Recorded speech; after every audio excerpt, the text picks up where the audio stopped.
मांग कर रहे हैं हिंदू राष्ट्र की, धीरेंद्र शास्त्री हिंदू राष्ट्र की मांग करते हैं तो विरोधी उनके सामने आकर सवाल उठाते हैं, विरोधी उनके खिलाफ आकर क्या क्या कह रहे हैं जरा वो सुनिए। बाबा के विरोध के पीछे वजह क्या है? विरोध की वजह यह है कि बाबा कहते हैं भारत को हिंदू राष्ट्र बनाना है। ये बगल में जिन्हें आप देख रहे हैं ये अरशद मदनी साहब के भतीजे हैं, अनस हसन मदनी। इनका कहना है हिंदू राष्ट्र की बात करने वाले गद्दार हैं। बाबा कहते हैं लोगों को जगा रहे हैं, माहौल नहीं बिगाड़ रहे हैं। हसन मदनी ने कहा हिंदू राष्ट्र के नाम पर माहौल बिगाड़ने की कोशिश हो रही है। बाबा कह रहे हैं हम हिंदू हिंदू की बात करेंगे, हिंदू राष्ट्र को लेकर रहेंगे। तो हसन मदनी कह रहे हैं मुसलमान मुस्लिम राज्य की बात करें तो फिर देशद्रोही क्यों है? बाबा ने कहा जो गलती से दूसरे धर्मों में चले गए उनकी घर वापसी कराई। हसन मदनी कह रहे हैं मुसलमानों को डराकर धर्म परिवर्तन की कोशिश की जा रही है। दोनों को सुनिए जरा। हिंदू राष्ट्र तो बना बनाया है, घोषणा बाकी है और भारत में बहुत जल्दी हिंदू राष्ट्र की घोषणा भी हो जाएगी। बागेश्वर बालाजी के यहाँ सबकी अर्जी लगती है, उनकी मर्जी होती है, हमारी भी अर्जी है, राम जी की मर्जी होगी, काम सफल हो जाएगा।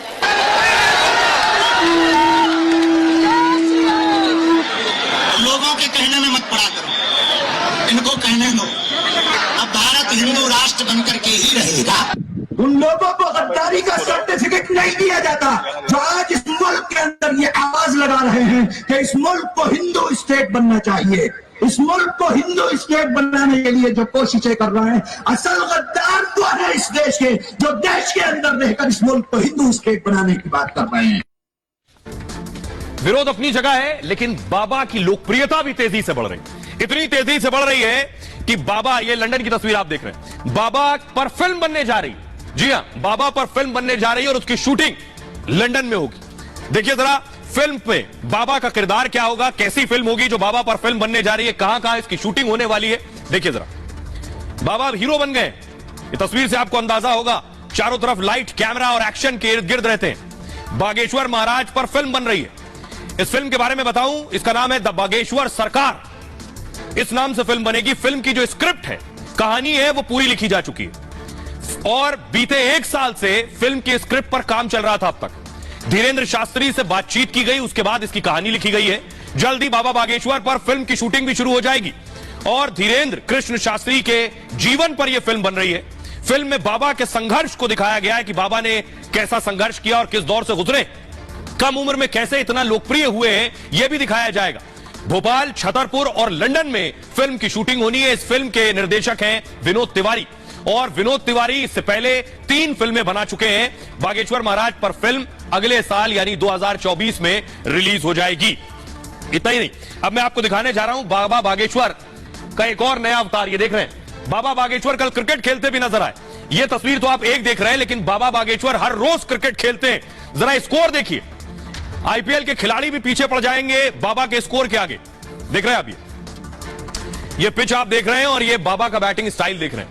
बाबा बागेश्वर क्रिकेट के बेहद शौकीन है और हर दिन क्रिकेट खेलना इन्हें बहुत पसंद है। जब वक्त मिलता है मैदान पर चले आते हैं। कथा के साथ साथ क्रिकेट की भी व्यवस्था होती है जहां कथा करने जाते हैं। सागर में बाबा ने ताबड़तोड़ बल्लेबाजी की, करीब 50 मिनट तक बाबा ने बैटिंग की। अब जरा स्कोर देखिए, बाबा बागेश्वर ने 16 चौके 19 छक्के मारे। चौके और छक्के से 178 रन बना दिए, 178 रन। भक्तों श्रद्धालुओं ने उनकी बैटिंग का लुत्फ उठाया है। तो सिर्फ कथा नहीं करते हैं बाबा, पर्चा नहीं खोलते हैं, क्रिकेट भी खेल लेते हैं। आइए खबरों में आगे बढ़ते हैं। आज की एक और बड़ी खबर है, दिन भर जिस पर बवाल होता रहा है, इस खबर पर लोगों में गुस्सा भी है, आक्रोश भी है। खबर यह है कि मोदी विरोध में संसद का अपमान क्यों? हर हिंदुस्तानी यह जानना चाहता है कि भव्य संसद बनकर खड़ी हुई है इमारत, देश के लिए गर्व का विषय है, फक्र का विषय है कि देश को नई संसद मिल रही है, भव्य इमारत है, हाईटेक इमारत है, इस पर सभी को खुशी है। अगली तस्वीर दिखाई। इन तस्वीरों को देखकर सभी को लग रहा है यूनाइटेड नेशंस जैसी इमारत। अंदर की तस्वीर देखिए, इतनी हाईटेक इमारत है, सांसदों को भी गर्व होना चाहिए, लेकिन गर्व नहीं है, विरोध है। क्यों? क्योंकि यह इमारत उनका कहना है मोदी ने बनवाई, इसलिए विरोध है। विरोध इसलिए है कि अगली तस्वीर दिखाइए कि मोदी इसका उद्घाटन करेंगे, मोदी ने शिलान्यास किया, इसलिए विरोध है। सवाल यह है कि आखिर विरोध करने वाले कौन कौन है? देखिए जरा, विरोध इस कदर कि बॉयकॉट कर दिया है, कह रहे हैं संसद का जब उद्घाटन होगा तो हम नहीं जाएंगे। और सिर्फ 4 दल नहीं है, देश के 19 दल ये कह रहे हैं कि वो बॉयकॉट करेंगे। सोचिए, ये प्रधानमंत्री मोदी का घर नहीं है, ये देश की संसद है, जिसका सबको सम्मान होना चाहिए। ये सांसद जो बॉयकॉट कर रहे हैं, ये पार्टियां जो बॉयकॉट कर रही हैं, ये लोकतंत्र के जरिए चुने हुए सांसद हैं और ये लोकतंत्र के मंदिर के उद्घाटन पर जाने को तैयार नहीं। देखिए जरा कौन कौन से लोग हैं। ये आप देख रहे हैं, ये वो पार्टियां हैं जो मोदी के साथ हैं, यानी संसद भवन के उद्घाटन में जाने वाले लोग हैं, जिसमें Shiromani Akali Dal, TDP, BJD, YSR और बीएसपी, ये 5 दल जो उद्घाटन में जाएंगे। अब मैं आपको बताता हूं कौन कौन खिलाफ है, जो कह रहे हैं हम नहीं जाएंगे। TMC, Samajwadi party, JDU, NCP, Congress, ये खिलाफ है, कह रहे हैं हम नहीं जाएंगे।